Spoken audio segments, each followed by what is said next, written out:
Good morning, everyone. This is Molly Stone, Chief of the Bureau of Prevention at the Department of Mental Health and Addiction Services, and we are going to start the Bidders Conference. I appreciate you all taking the time out today to participate in the webinar. Hopefully, you can get some of your questions answered and get to working on some grants. We will have a few housekeeping items. If you have a question, please type the question in the question box. During the webinar, we're going to keep everyone on mute. So any questions you have, if you type them in, I will address them, and I will read the question before I provide an answer.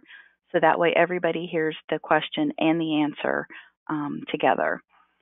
Once the webinar is completed, there will be, it's being recorded. So the recording will be put on the OhioMHAS website with the RFP.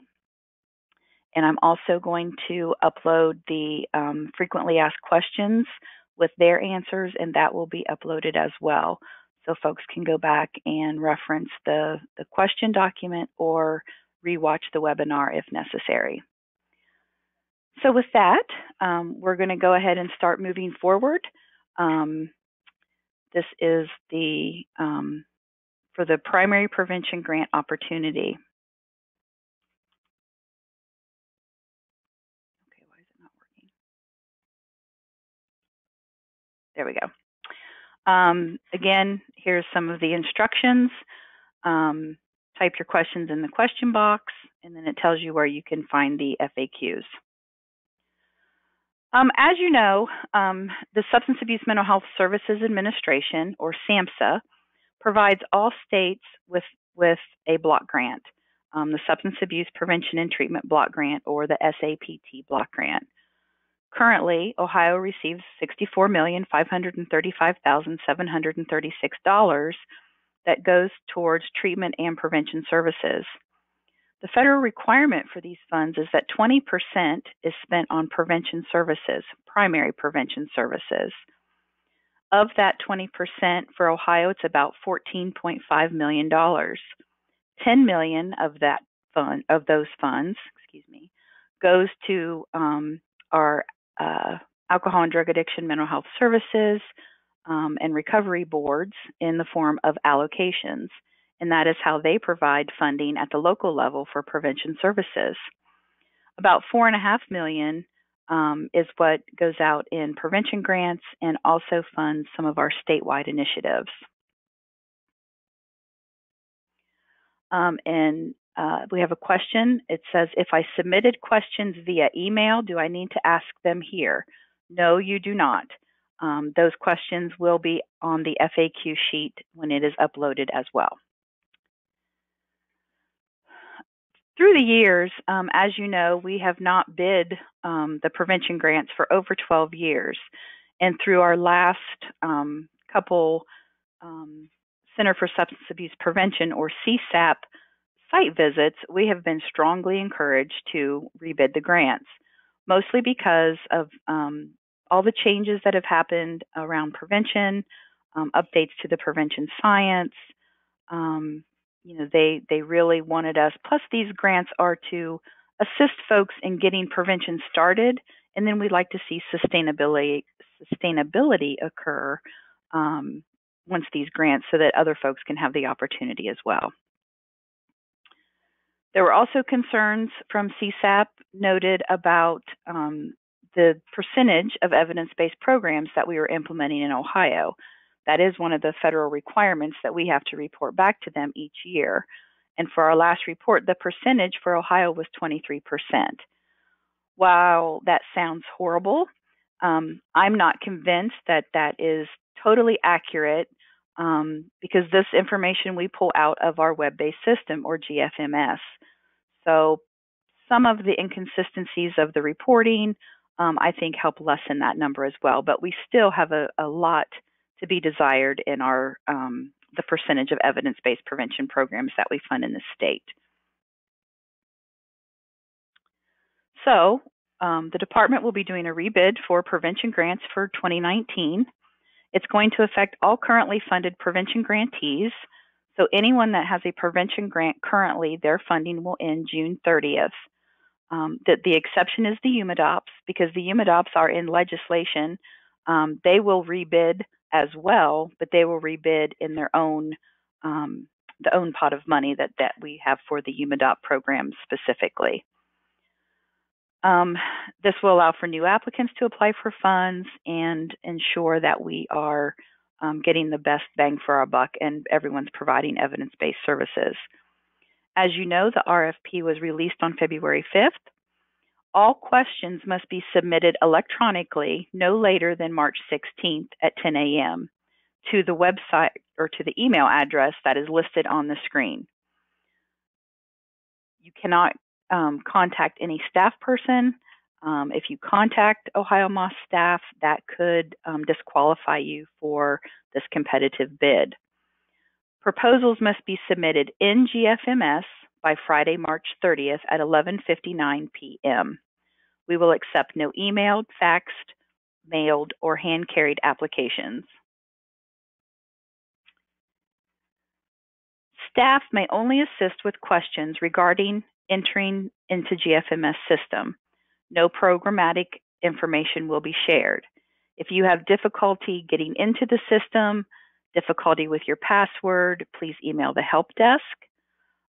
If you have other GFMS questions, you can ask those questions, but if it has anything to do with what should I select programmatically, staff cannot answer those questions, and you will need to put that in the send it to the email so that we can respond in the FAQ document. That way everyone gets the sees the question and the answer. We will be seeking proposals that support a modern prevention infrastructure and take a comprehensive approach to evidence-based prevention services. Primary prevention grants will provide opportunities for certified prevention providers to implement evidence-based practices that have demonstrated a high return on investment and or significant outcomes through national or local evaluation. Applicants must propose approaches that will impact individual and community level changes. I do have a couple questions over here again. Do you have to be OhioMHAS certified to get a grant? Yes, you do. If you are new to GFMS, should we begin the process immediately? Yes, you should. And there is information in the RFP on how you can become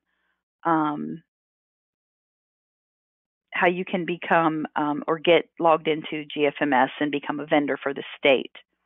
Are boards eligible applicants? Unfortunately, boards are not eligible applicants because they are not certified prevention providers. Boards can work with agencies in their communities because that's who provides the direct services. What is the OhioMHAS certification process for prevention coalitions? The process for prevention coalitions is the same process for all prevention agencies, and there's information in the RFP where you can find that as well. Some of the examples of programs that we will be addressing are, or be looking for, I guess, collective impact, which includes coalition efforts in community trauma, classroom-based curriculums, youth-led programs grounded in the youth empowerment conceptual framework, programs targeting young adults in a variety of settings, institutes of higher ed, the workplace, etc., as well as maternal health and wellness.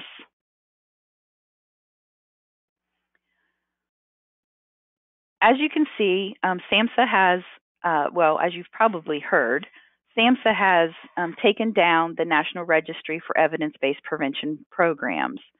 They still stand by their evidence-based prevention criteria, and we have included a link where you can find what that criteria is.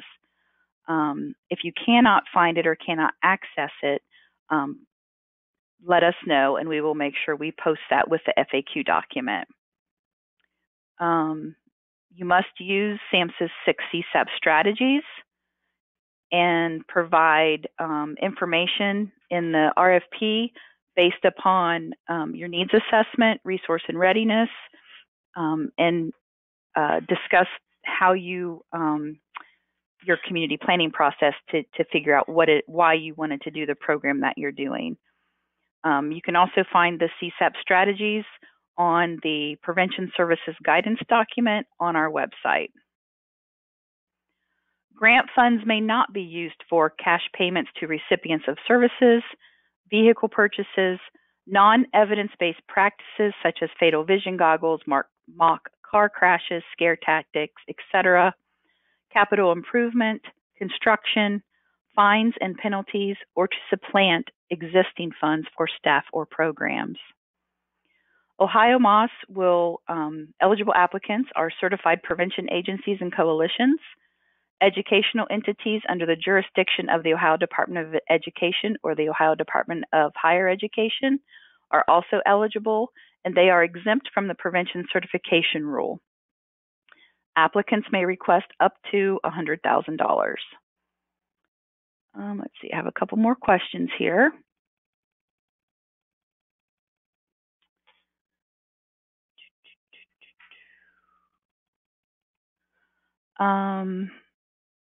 What qualifies as national and or local evaluation? That is defined and listed in that EBP document or the SAMHSA criteria document that I referenced. Should homegrown programs that are not yet evidence-based but demonstrate significant outcomes apply? Yes, I believe that, again, that EBP SAMHSA criteria document will help you to be able to look at what data that you do have and how you will tell us about your significant outcomes and demonstrate that those have been achieved. How do you define a certified prevention provider? A certified prevention provider is someone who has received a certification from the Department of Mental Health and Addiction Services or is an educational entity under the Department of Education or the Ohio Department of Higher Education. Are boards still getting block grant funding for prevention, or is this included in this RFP? The boards will still be getting the allocation for prevention. There is no change in that. This is just related to the prevention grants. Must providers begin services with young adults no younger than 18? Programs can serve, we serve folks across the lifespan for prevention, so there is not a certain age requirement. We are an agency that is a mental health primary and substance abuse secondary. Would we qualify for this grant? As long as you're a certified agency with the department, these funds, however, have to be spent on substance abuse. While we know that there are many other things such as suicide prevention and other mental health or behavioral health issues that all come out of substance abuse, the funds are from the Substance Abuse Center for Substance Abuse Prevention, so there has to be a substance abuse prevention component in your project. You can address other things, but you have to address substance abuse. If a coalition is a coalition of excellence but does not have a provider certification, are they eligible? They would need to be certified. Is implementation of YECF considered evidence-based for the purposes of this RFP? Yes, it is. Are we able to submit more than one proposal, one for youth, two for coalition? Yes, applicants can submit more than one proposal. We're going to, review and score each proposal on its own merit.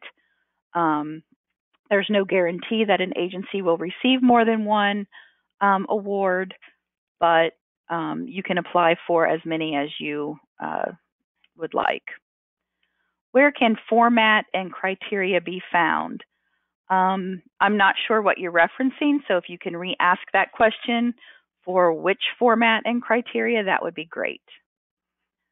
If we have services already funded by these funds, are we able to apply again, or do we have to propose totally new services?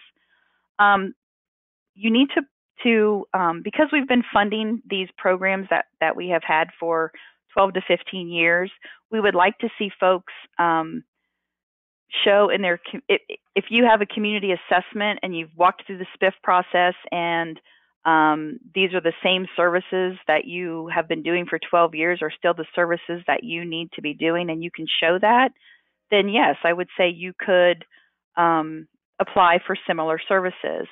But it would be a whole new application. We won't be continuing anything. Our organization has historically received these grants. Does this mean we are a certified prevention agency? Or how do I check whether we currently are? You would check with our licensure and certification department, and we will include that information in the FAQs so that you can have contact information for them. Is a teacher or school psychologist and educational entity under ODE. The school or the school district would be the educational entity, not the specific teacher or school psychologist. How about health departments? Health departments do receive certification from federal agencies, so we would consider applications from health departments. The fiscal agent of our coalition is our local health department. We have been exempt from prevention certification in the past. Do we now need to seek certification? I would recommend seeking certification, but like I said, we will accept applications from community health departments. Is overhead a part of the funding? You will complete a line item budget. We don't, the department does not allow indirect costs. So all funds must be attributed to a line item, whether it be salary, rent, equipment, travel, etc. Are the UMADOPS eligible to apply for this funding pot? Yes. Who all are the entities who drive community planning processes that are acceptable to OhioMHAS? Any agency can do a community planning process. It's really just a strategic planning process of your agency and what it is that your agency deems that they need to do when they've gone through an assessment to see if there's a need, if you have capacity to implement the whole planning piece and evaluation. There are many listed in GFMS. It could be different surveys. You could do census data. You could look at lots of different, health departments, community entities, hospitals. They all do strategic planning processes that would be acceptable. Our agency operates several prevention programs in different counties. Can our agency submit multiple proposals for our different sites and programs, or should we submit one proposal for our agency? I would recommend that I would say that's up to you. If you want to submit one proposal and include all the sites, that's one proposal that could get funded. If you submit multiple proposals, then you're basically competing against yourself. So that would just be my recommendation on that. So does this grant take the place of the annual prevention grant? I'm guessing if you get that annual prevention grant from your board, then no. If you currently have a grant from the department, then yes. Is there time for an organization to become certified before the grant deadline? Yes. You can be in the process and have all of your documents in and just be in the certification process, and we will accept that. Can you speak regarding the trauma and substance abuse piece? I need a little bit more information about what it is what's your question? Are secondary prevention programs applicable? No, these are primary prevention only. These funds are specifically for primary prevention. Let's see. I think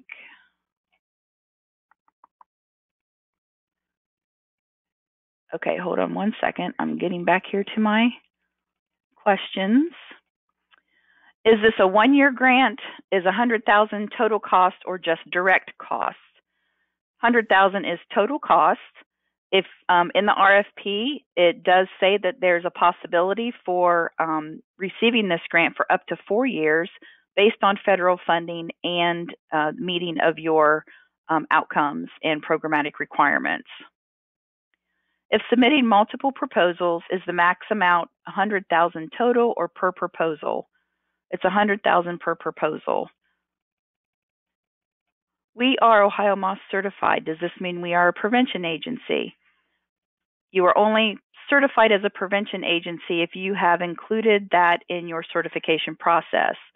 There's several different modalities that you can be certified for. So you would need to check with your, look at your certificate and see if you're certified for prevention. Or again, you can contact the Licensure and Certification Bureau when I include that information on the FAQs, and they can tell you what you're certified for. If we have a women's set-aside prevention program and a mentoring program, can we apply for both or just one? You can apply for whatever you like. So yes, you can apply for both. Can a single agency apply for direct services in one application and strategic planning in a second application? Sure, you can. You can apply for whatever it is you choose for your community. Where can we find a current list of grantees for this proposal? There is not a current list of grantees since this is a new RFP. If you're speaking of past grantees, like for state fiscal year 18, those are listed on the GIFA, which is located on the OhioMHAS website under allocations. Would this grant replace the final year of the SPIF rural grants? No. This grant does not replace anything related to Partnerships for Success grants. This is just the SAPT block grant funds. Would you consider funding a proposal to scale a local evidence-based project from a county to a 10 to 15 county region?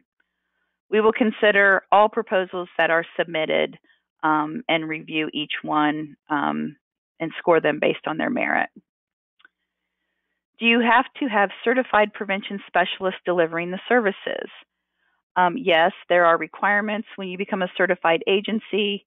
There are requirements related to who can provide services. They have to be certified prevention specialist or an LSW, a nurse, someone who has prevention in their scope of practice. They cannot be a CDCA, an LICDC, or any of those treatment credentials cannot provide prevention services. Would providing education on EBPs on prevention be considered, example, conference, institutes, and trainings?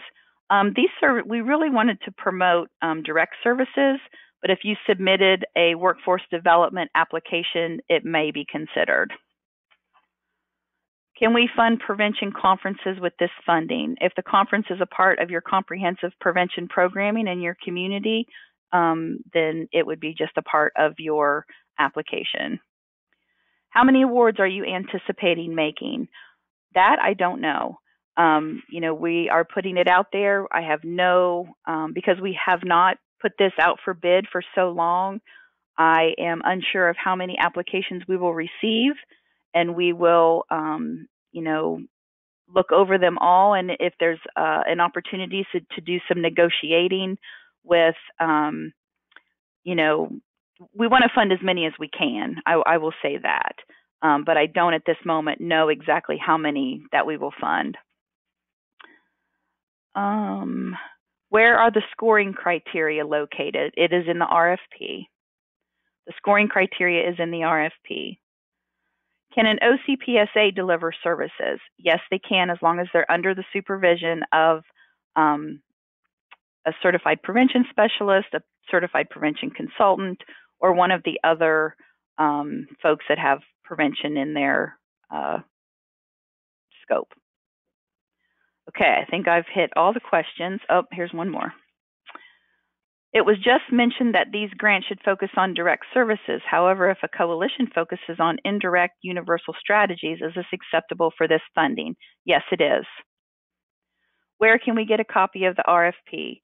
The RFP is located on the OhioMHAS website, and the links are included in this PowerPoint presentation.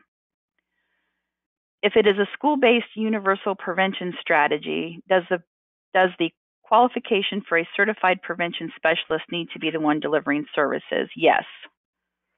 Can a registered applicant deliver services? Yes, as long as they're under the supervision of a certified person.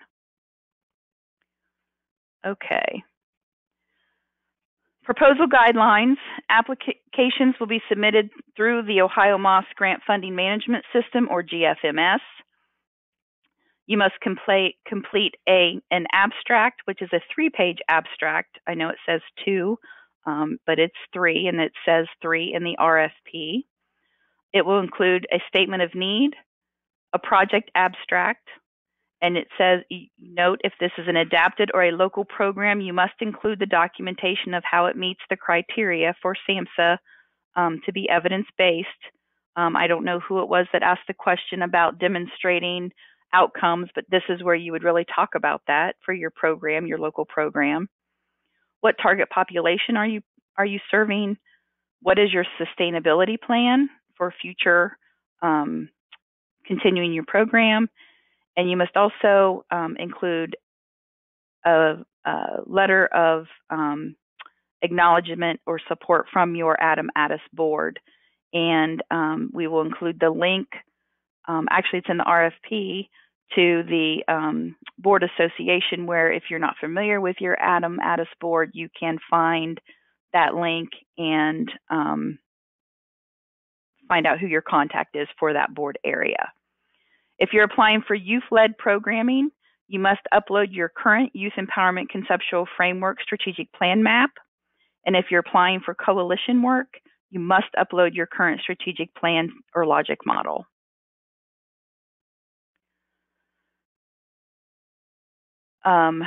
Your budget, there is a budget included in the RFP that is just for an example. You will put the line item budget into GFMS. The budget must include all costs all identify costs to complete the task described in your proposal. Excuse me. All aspects of the work, including travel, and all travel must be at state of Ohio rates. The budget narrative must be included for each line item and outline each resource assigned to a task, including the resource's hourly rate, the number of hours the resource is expected to expend on the task. And again, it says attachments 1 and 2 are provided as reference documents in the RFP. This is the review criteria, which is also included in the RFP. You can see the scoring is 0 through 5, and then there's weights based upon the importance of the actual components of the application, for a total score of 100 points. Again, all applications will be submitted through GFMS. To enter into GFMS, you must be a vendor for the state of Ohio.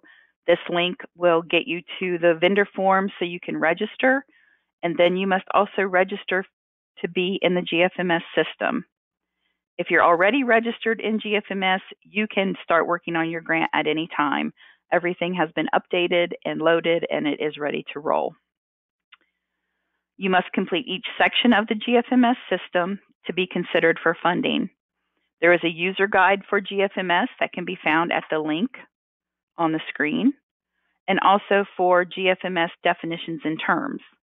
There is a link that you can find that information. The RFP is already on the OhioMHAS website. This webinar will be included with that RFP, as well as FAQ document, which will be updated weekly. All questions must be submitted electronically to the email stated on the screen. Again, you cannot contact any OhioMHAS staff member directly with questions. Proposals must be submitted by March 30th. Awards are expected to be announced in May or June for project implementation to begin no later than July 1st. Okay, so let me go back over here to the questions.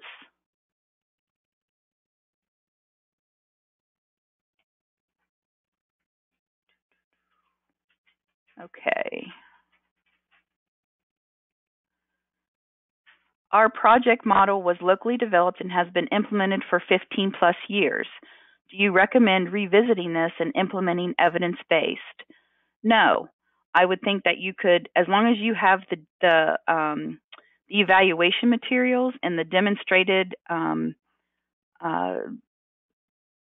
outcomes that you have had through the 15 plus years, that should meet SAMHSA's criteria, and you can, show that there's evidence that your program is successful.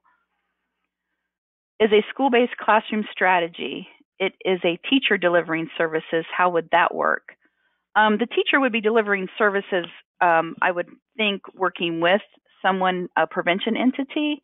It would depend on the service that they are implementing. Most teachers don't have time to implement a full evidence-based curriculum. So it would I'll say that one will depend. There are some instances that a teacher can deliver services, but I wouldn't think there would be a lot of funding needed for that because the teacher would be doing it as a part of her regular teaching day. So that would just depend on what it is that they are doing. If the youth empowerment model is the only model accepted, is the youth empowerment model? Yes. We are really focused on getting everyone in the state working towards the youth empowerment framework and the strategic prevention framework so that we can have evidence-based youth-led programming across the state. So, and we want them to be consistent.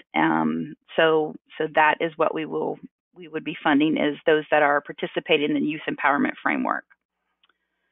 Can agencies design and submit their own budget demonstrating all the items required? No. You must complete the line item budget that is provided in GFMS in the system. In a school-based classroom strategy, a teacher is the one delivering services. How would the certified prevention specialist fit in that delivery requirement? Again, it would depend on what they're delivering, and then I guess I'm unsure what funding would be utilized for the teacher since they would be doing it during part of their teaching day. The proposal narrative has a 3-page limit and includes the abstract. The abstract is not a separate 3-page document, right? Correct. Most of the application is in the GFMS system is checkboxes and short blurbs of information that are maybe 500 or 750 characters in length. So this separate 3-page document is very important and will be uploaded into the system. So it's a little bit different than past grants that we have done. If we want to submit an application to support coalition work across Ohio, would our organization's strategic plan meet the requirements for application submission? We discuss coalition support and growth in that strategic plan, but it is for coalitions throughout Ohio. I would say as long as your strategic plan shows the need and the capacity to be able to do that, then it would be sufficient. The links in the presentation are not live, so you cannot click on them. I guess we will get copies of the slides. Yes, there is, you should find the PowerPoint under handouts, and they should be live in there. If they are not, I will make sure they are live on the one that is, we will post it on the website. They were live earlier, so we will double check that. Thank you for that information. To actually apply, does one complete a new application in GFMS? Is there a specific way to denote this is for primary prevention? Yes, you would pick primary prevention as your project area. Will there be required training statewide meetings similar to SPIF PFS work with a statewide evaluator to be a part of funding awards? No, there will not be a statewide evaluation on these awards. If we have local data demonstrating a clear link between trauma and substance use, can we request to do a trauma-informed work with youth to reduce substances? You can apply for whatever you think is going to meet the needs of your community. And if you have local data demonstrating that, that would help support your application. Is the youth empowerment model different from classroom direct service? Yes, it is. Classroom direct service is not youth-led programming. That is implementing a curriculum in a classroom. Youth empowerment framework is teaching kids to do strategic planning to make a difference in their community. And we can get you more information on that as well. Two examples of evidence-based programs with high return on investment but implementation by teachers are PACS GBG and Botvin's Life Skills. Can you confirm that our prevention agency could work with teachers? Yes, PACS GBG is an evidence-based program that is done by teachers, but there's also other components. And for Botvin's Life Skills, a lot of that programming is done by prevention specialists. But PACS GBG would be one that the teachers do implement. However, the funding for that program would really be to train teachers, and you would not have salary included in that. And currently, we're doing a huge statewide rollout expansion of PACS GBG, so I'm hoping that your teachers have been able to take advantage of those free trainings and life skills, actually. Is the 3-page document front and back or one-sided? It would be one-sided. It would be 3 pages total. Is the letter of support considered part of the abstract? No, it is not. It is separate. If a participant in the program has a history of substance use, can he or she be a participant in this program to prevent relapse? No. Relapse prevention is not primary prevention. If the participant has a diagnosis, they cannot participate in prevention direct service primary prevention activities. Where do you get the training for PACS and life skills that is statewide? That will be on the FAQ document. I will include that. It is through our CURES state targeted response grant from the federal government. And we have been providing training since last April across the state. Actually, if you go to paxohio.org, you'll be able to sign up and see all of that information on that website. Could staff costs for serving as a PACS partner for schools be included in the grant? Yes. Would mental health and addiction consider more than one residential program? Residential programs are not eligible for this funding. Residential programs are treatment programs, and therefore you cannot provide primary prevention in a residential program, and you cannot pay for a residential program with primary prevention funds. FYI, the PowerPoint is downloadable and the links are live. Thank you, Anne. I appreciate that. Okay, well, that is the end of our presentation. We will have, like I said, the FAQs, all these questions that you all have asked will be typed up and put in the FAQ document, and it will be uploaded later today. I will make sure the PowerPoint is uploaded as well, and the recording, we will get that uploaded as soon as our IT folks can help us get that done. So if you have other questions or things come up, please make sure that you put them in the, send it to the email address, and we will include that in our FAQ documents. So with that, I am going to go ahead and sign off. I appreciate your time this morning, and good luck to everyone. Thank you. Bye.